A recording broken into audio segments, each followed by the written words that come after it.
بسم الله الرحمن الرحیم الحمد لله وکفا وسلام علی عباده الذین اصطفى اما بعد۔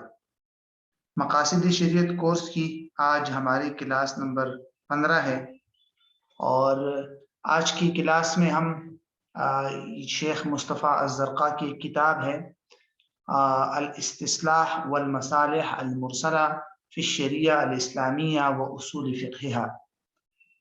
مختصر سی کتاب ہے، تقریباً 90 صفحات کی، لیکن چونکہ اس کے مباحث بہت اہم ہے اور ہمارے کورس سے متعلق ہے تو اس لیے ہم 4-5 کلاسز میں اس مکمل کتاب کا خاکہ اور خلاصہ آپ کے سامنے انشاءاللہ پیش کریں گے۔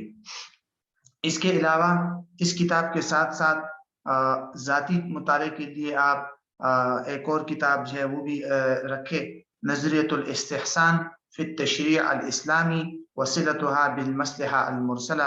یہ ڈاکٹر محمد عبداللطیف صالح الفرفور کی کتاب ہے، وہ بھی مختصر سی ہے، تقریباً 150 صفحات کی، لیکن بہت اہم کتاب ہے۔ ان دونوں کتابوں کی ایک خاصیت تو یہ ہے کہ اس میں مصالح مرسلہ بہت ہی جامع انداز میں اس کے مباحث مذکور ہیں، اور دوسری اس کی خصوصیت یہ ہے کہ حنفیہ کے ہاں جو عمومی طور پر سمجھا جاتا ہے کہ مصالح مرسلہ حنفیہ کے ہاں معتبر نہیں ہے، یا مقاصد جو ہے وہ شریعت حنفیہ کے ہاں وہ حجت نہیں ہے، اس پر بڑی اہم تفصیلی روشنی ڈالی گئی ہے کہ حنفیہ کے ہاں جو استحسان ہے اس میں اور مصالح میں کیا مطابقت ہے اور کیا فروق وغیرہ ہے۔ تو اس اعتبار سے یہ دونوں کتابیں بڑی اہم ہیں۔ شیخ مصطفیٰ الزرقاء کی جو کتاب ہے الاستصلاح والمصالح المرسلہ، اس کی بنیادی طور پر 2 فصلیں ہیں۔ پہلی فصل تمہیدی سی ہے، مختصر سی فصل ہے، جس میں مصادر فقہ اسلامی کو انہوں نے مختصراً ڈسکس کیا ہے، اور دوسری فصل اصل ہے، وہ ہے استصلاح اور مصالح مرسلہ پر۔ جہاں تک پہلی فصل ہے مصادر فقہ اسلامی، اس میں انہوں نے شریعت کے مصادر اور فقہی احکامات کے جو مآخذ اور سورسز ہے ان کو مختصراً تذکرہ کیا ہے ان کا۔ پہلے انہوں نے مصادر اصلیہ یا مصادر اساسیہ پر مختصر روشنی ڈالی ہے، اس میں قرآن، سنت، اجماع اور قیاس ہے۔ پھر مصادر تبعیہ یا مصادر ضمنیہ جو ہیں ان میں سے صرف استحسان پر کچھ ضروری تفصیلات اور روشنی ڈالی ہے، کیونکہ ان کا تعلق جو ہے اگلی فصل کے ساتھ ہے۔ تو مختصراً یہ ہے پہلی فصل۔ دوسری جو فصل ہے وہ ہے استصلاح اور مصالح مرسلہ پر۔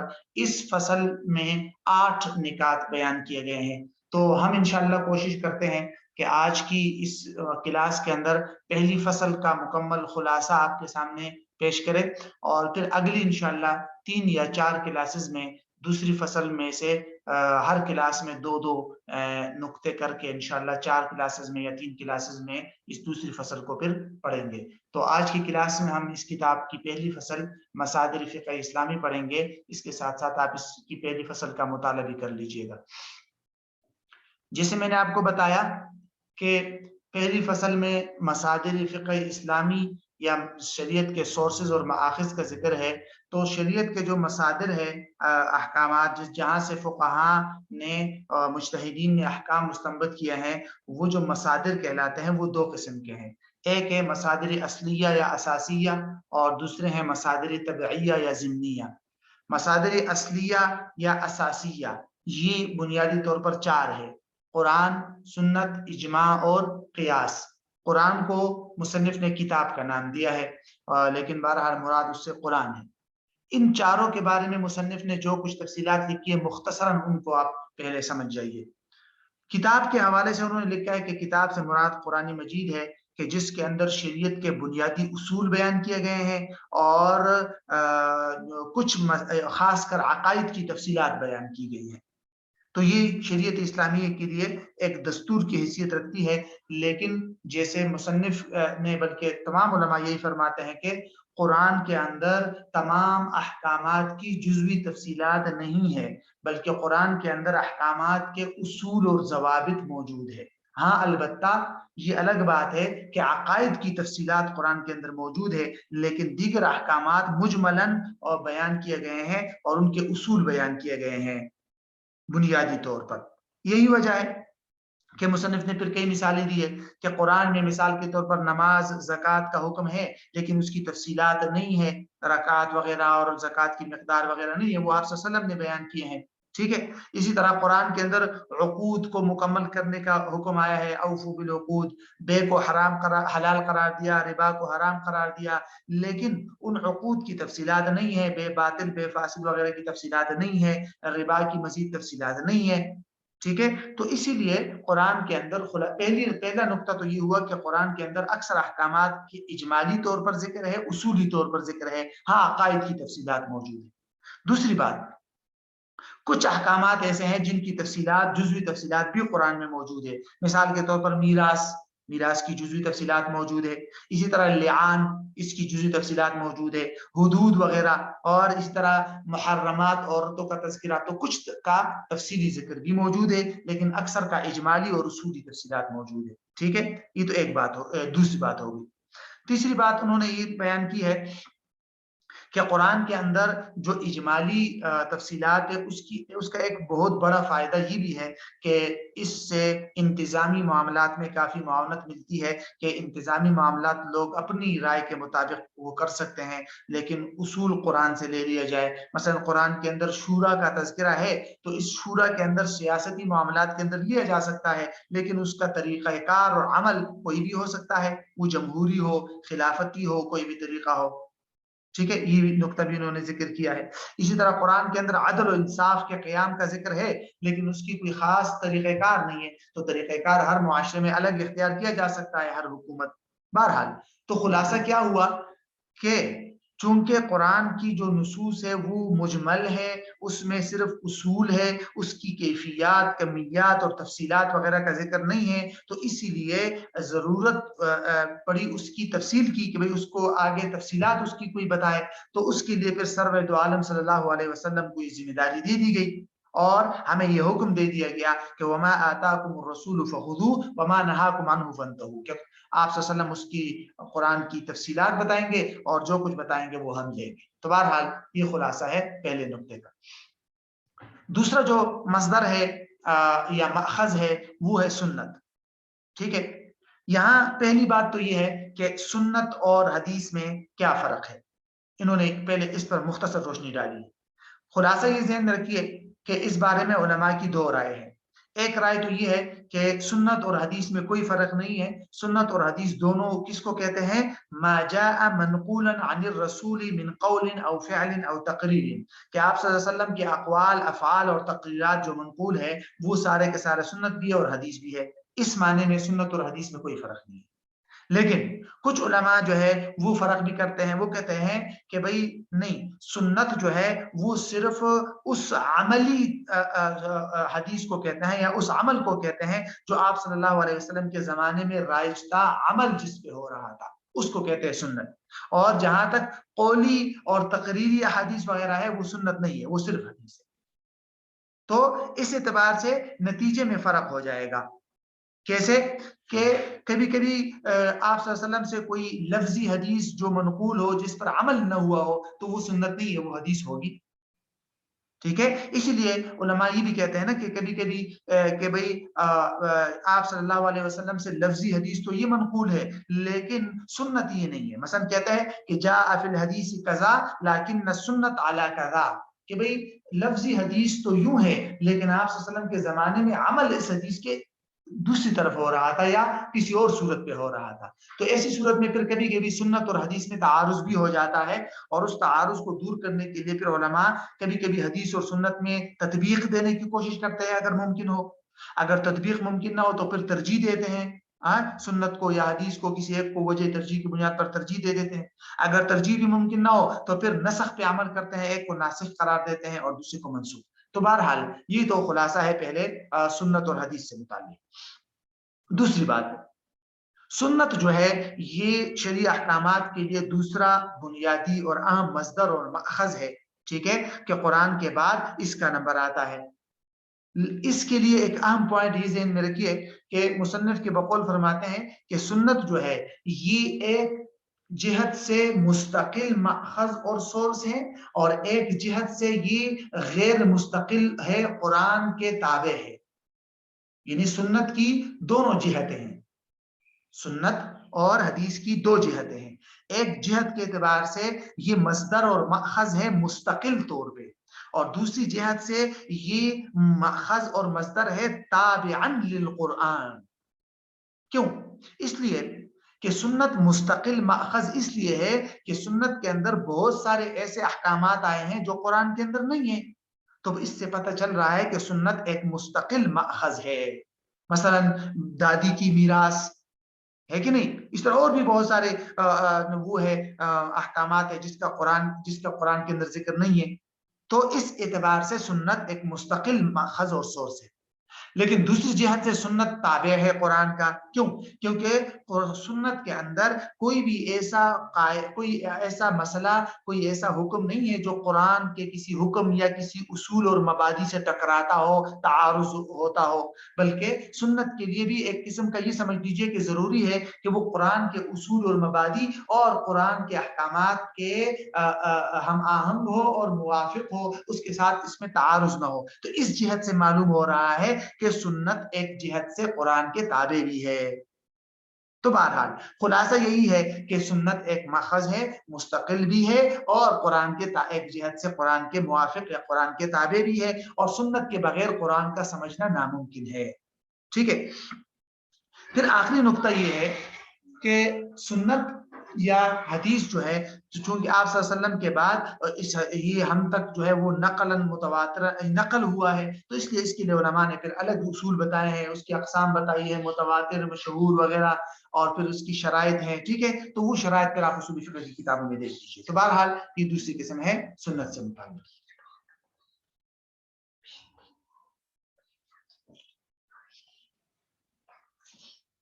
تیسرا ہے اجماع. ٹھیک ہے. اجماع کا کیا مطلب ہے؟ اجماع کی تو صرف 2-3 نکات آپ سمجھ لیجئے. پہلے تو اجماع کا تعارف ہے. ٹھیک ہے. اور پھر اس کے بعد اجماع کی 2 قسمیں ہیں، بس یہ 2 نقطے. اجماع کس کو کہتے ہیں؟ اتفاق الفقہاء المجتہدین فی عصر علی حکم. یہ اس کی تعریف ہے کہ مجتہد فقہاء کا کسی بھی زمانے میں کسی شرعی حکم پر اتفاق کر لینا، یہ اجماع کہلاتا ہے. ٹھیک ہے. اب بنیادی طور پر اس میں مختلف علماء نے مختلف شرائط رکھی ہے کہ کس کا اجماع معتبر ہے. بہرحال مصنف کے بقول یہ کوئی ضروری نہیں ہے کہ بھئی وہ صحابہ کا اجماع ہوگا، بلکہ صحابہ کے بعد کا بھی اجماع ممکن ہے. ٹھیک ہے. اور اجماع جو ہے یہ ایک قوی حجت ہے شرعی احکامات کو ثابت کرنے کے لیے، اور سنت کے بعد اس کا تیسرا درجہ آتا ہے فقہی احکامات کے استنباط وغیرہ کے لیے، اس کا درجہ تیسرا آتا ہے. اور اجماع کی حجیت پر بہت ساری نصوص موجود ہے، اور قرآن سے بھی علماء نے اس پر استدلال کیا ہے. احادیث بھی بہت ساری ہے. ایک مشہور حدیث ہے کہ لا تجتمع امتی علی الضلالہ. تو بہرحال اس کی حجیت پر بہت ساری دلائل بھی موجود ہے، بہت سارے. تیسرا نقطہ ایک اہم اجماع کے حوالے سے یہ ہے کہ اجماع بذات خود جب کسی حکم پر اجماع منعقد ہو گیا، ٹھیک ہے، تو ضروری ہے کہ اس اجماع کی پشت پر کوئی نہ کوئی شرعی دلیل ہوگی. کیوں؟ اس لیے کہ اجماع نام ہے مجتہدین کے اتفاق کا، اور مجتہدین نے اگر کسی مسئلے میں اتفاق کیا ہو تو ان کے پاس کوئی دلیل ضروری ہوگی نا. مجتہدین ویسے اپنی خواہش کی بنیاد پر تو کسی مسئلے پر رائے نہیں دے سکتے، تو انہوں نے جو رائے دی ہوگی، اتفاق کیا ہوگا، کسی شرعی دلیل کی بنیاد پر کیا ہوگا. تو اسی لیے علماء کہتے ہیں کہ اجماع کے پیچھے بھی قرآن و سنت میں سے کسی نہ کسی ایک کی دلیل ضروری ہے. البتہ دلیل تو ضروری ہوگی، لیکن ہمارے سامنے اگر کوئی اجماع آئے گا تو ہم اس کی پشت پر دلیل تلاش کرنے کے مطلب یعنی ہمارے اوپر لازم نہیں ہے کہ ہم تک اگر اجماع منقول ہوا تو ہم اس اجماع کے پشت پر دلیل کو تلاش کریں. یہ ہماری ذمہ داری نہیں ہے. کیوں؟ اگر ہماری یہ ذمہ داری ہوتی کہ ہم اجماع کے پشت پر دلیل تلاش کریں، پھر تو اجماع کی حجیت نہیں ہوئی، پھر تو اجماع کے پیچھے اس دلیل کی حجیت ہو گئی. تو اس لیے اجماع کی حجیت کا تقاضا یہ ہے کہ آپ کے سامنے اجماع آ گیا، بس اس پر عمل کرنا ضروری ہے. اس پر پشت پر دلیل ہوگی، ہاں ہوگی، فقہاء نے ضرور اس دلیل کو مد نظر رکھا ہوگا، لیکن ہمارے اوپر لازم نہیں ہے کہ ہم اس دلیل کو دیکھیں. بہرحال اور اجماع سے احکامات ثابت کرنے کی بہت ساری مثالیں ہیں. مثال کے طور پر اگر والد زندہ نہ ہو اور دادا موجود ہو ورثاء کے اندر، ایک آدمی کے انتقال ہو، اس کے والد نہیں اور دادا ہے، تو دادا جو ہے وہ والد کی جگہ پر آتے ہیں اور اس کو میراث ملتی ہے. تو یہ اجماع سے ثابت ہے. ٹھیک ہے. بہرحال اور بھی بہت ساری اس کی مثالیں ہیں. اجماع کی پھر مصنف نے 2 بنیادی قسمیں بتائی ہے. ایک کو کہتے ہیں اجماع قولی اور دوسری قسم ہے اجماع سکوتی. ٹھیک ہے، اجماعی قولی کا مطلب ہوتا ہے کہ تمام فقہا باقاعدہ صراحت کے ساتھ اتفاق کر لے، اور اجماعی سکوتی یہ ہے کہ بعض صراحت کر دے اور بعض خاموشی اختیار کر دے۔ پہلی قسم تو حجت ہے، لیکن دوسری قسم میں پھر فقہا کا اختلاف ہے کہ بعض اس کو حجت مانتے ہیں، بعض اس کو حجت نہیں مانتے۔ آخری نقطہ اجماع کے حوالے سے یہ ہے، مصنف فرماتے ہیں کہ اجماع جو ہے اس کا حصول عصر اول میں تابعین یا مثلا صحابہ کے زمانے میں آسان تھا، کیونکہ اس وقت اسلام اتنا پھیلا ہوا نہیں تھا، اور جو مجتہدین تھے وہ خاص خاص علاقوں میں تھے اور ان کی آراء کا پتہ چل جاتا تھا۔ خاص کر انہوں نے ذکر کیا ہے کہ حضرت عمر رضی اللہ عنہ نے اپنی خلافت کے اندر بڑے بڑے صحابہ کو اور اہل علم کو روک رکھا تھا مدینے کے اندر کہ بھئی آپ لوگ مشورے کے لیے ادھر رک جائے، تو وہاں پر اس وقت اجماع کا پتہ چلتا تھا کہ بھئی سب نے اتفاق کر لیا۔ لیکن اس کے بعد کے زمانوں میں جب مجتہدین اور علماء مختلف علاقوں میں پھیل گئے، اب اجماع جو ہے اس کا حصول یا اجماع کا علم وہ کہتے ہیں تقریباً ناممکن ہو چکا ہے، کیونکہ جو ہے اب یہ نہیں کہا جا سکتا کہ اس پر تمام علماء حجاز، یمن، مصر، عراق، شام وغیرہ وغیرہ کے علاقوں میں بڑے بڑے مجتہدین ہیں، تو اب پتہ نہیں چل سکتا کہ بھئی چونکہ امکان نہیں ہے اجماع کا، تو اس لیے اب اس اجماع پر یعنی کہ اس اجماع کی معرفت یا اس اجماع کا علم اب جو ہے وہ مشکل ہو چکا ہے۔ تو بہرحال اب زیادہ سے زیادہ یہ کہا جا سکتا ہے کہ اکثر علماء کی رائے یہ ہے، لیکن اس کو اجماع اور تمام علماء کی طرف منسوب کرنا یہ وہ کہہ رہے کہ تقریباً ناممکن ہو چکا ہے۔ چوتھا ماخذ یا سورس وہ ہے قیاس۔ قیاس کی انہوں نے صرف تعریف کی ہے اور پھر اس کی بہت ساری مثالیں دی ہے، تو ہم ان سب مثالوں کی طرف نہیں جاتے، وہ مثالیں آپ صرف مطالعہ کر لیجئے، ہم صرف اس کی تعریف دیکھ لیتے ہیں اور ایک دو تین مثالیں دیکھ لیتے ہیں۔ تعریف کیا ہے اس کی؟ الحاق امر بآخر فی الحکم الشرعی لاتحاد بینہما فی العلہ، ٹھیک ہے، کہ حکم شرعی میں ایک معاملے کو دوسرے معاملے کے ساتھ جوڑ دینا، یعنی ایک معاملے کو دوسرے معاملے کے ساتھ حکم شرعی میں جوڑ دینا، کیونکہ دونوں معاملات علت میں ایک جیسے ہیں۔ مطلب یہ ہے کہ ایک شرعی حکم معلوم ہے قرآن سے اور ایک شرعی حکم نیا آیا ہے، ٹھیک ہے، تو آپ اس نیا یعنی مطلب اس نئے مسئلے کو اس قرآنی مسئلے کے ساتھ جوڑ دیتے ہیں اور دونوں کو ایک ہی حکم دیتے ہیں، کیونکہ دونوں کی علت ایک ہوتی ہے، ٹھیک ہے، اس کو کہتے ہیں قیاس، کہ دو مختلف واقعات یا معاملات جو علت میں ایک جیسے ہیں ان دونوں کو ایک ہی شرعی حکم دے دینا، اس کو کہتے ہیں قیاس۔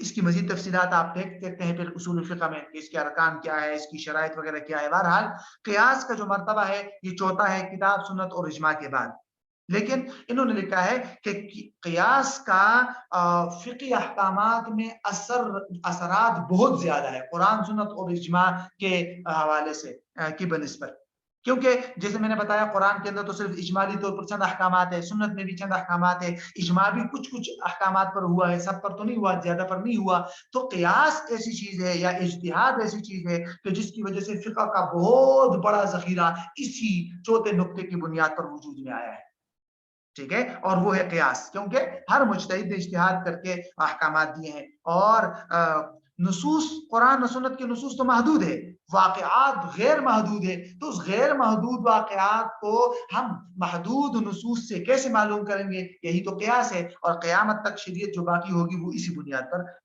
باقی ہوگی کہ جو قیامت تک جتنے احکامات آئیں گے قرآن و سنت کی روشنی میں ہم قیاس کر کے ان مسائل کا وہ معلوم کریں گے۔ بہرحال اس کے بارے میں پھر انہوں نے لکھا ہے کہ حضرت عمر بن خطاب رضی اللہ عنہ نے حضرت ابو موسیٰ اشعری کو ایک خط لکھا تھا، اور اس میں قیاس کا تذکرہ ہے کہ اس میں آیا ہے کہ بھئی جب تم کسی بات کو کتاب و سنت میں نہ پاؤ تو پھر فرمایا کہ ثم اعرف الاشباہ والامثال فقس الامور عند ذلك بنظائرها، ٹھیک ہے، کہ بھئی امور اور معاملات کو اس کی ہم مثل نظیروں پر قیاس کیا کرو۔ تو بہرحال پھر مصنف نے اس کے بعد تقریباً 8-9 مثالیں دی ہے قیاس کی، مختصراً ایک دو مثالیں میں دیکھ لیتا ہوں، آپ کو بتا دیتا ہوں۔ مثال کے طور پر قرآن کے اندر آیا ہے کہ جب جمعہ کی اذان ہو جائے تو آپ جو ہے وہ بے کو چھوڑ کر نماز کے لیے جاؤ، اے الذین آمنوا اذا نودی للصلاۃ من یوم الجمعۃ فاسعوا الی ذکر اللہ وذروا البیع، ٹھیک ہے۔ علماء نے اس کی علت معلوم کی کہ یہ کیوں جمعہ کی اذان کے بعد بے کو کیوں منع کیا گیا؟